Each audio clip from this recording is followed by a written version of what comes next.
Welcome to our channel. Today we how to authenticate Mailchimp with custom domains and SPF/DKIM, detailed guide step by step clearly.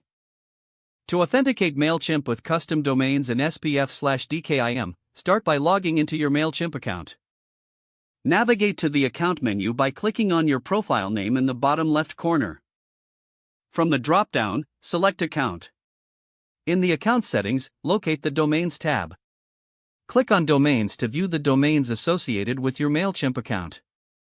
If you haven't added your domain yet, click on Add a Domain. Enter your custom domain and click Send Verification Email.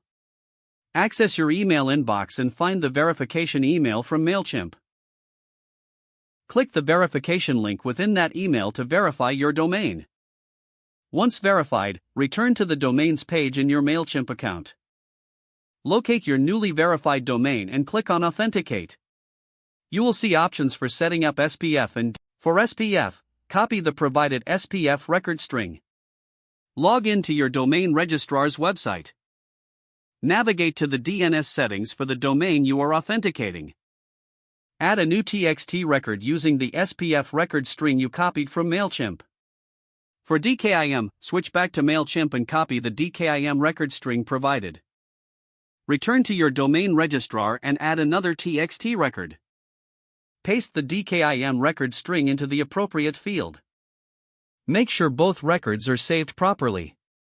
It may take some time for the DNS changes to propagate. After a few hours, return to Mailchimp and refresh the domains page. Check the authentication status of your custom domain. If both SPF and DKIM show authenticated, you have successfully completed the process. If there are issues, recheck the entries in your domain registrar for any typos. Once everything is set up correctly, your Mailchimp account will be fully authenticated. If the page does not load, refresh the browser or try again in a private or incognito window. Make sure you are using the correct email address, then retype it carefully to avoid small typos. If your password is not accepted, use the reset option and create a new strong password you can remember. Check your spam folder for verification or security emails, then complete any requested confirmation steps. Enable two-factor authentication if available to improve account security and reduce unauthorized access risk.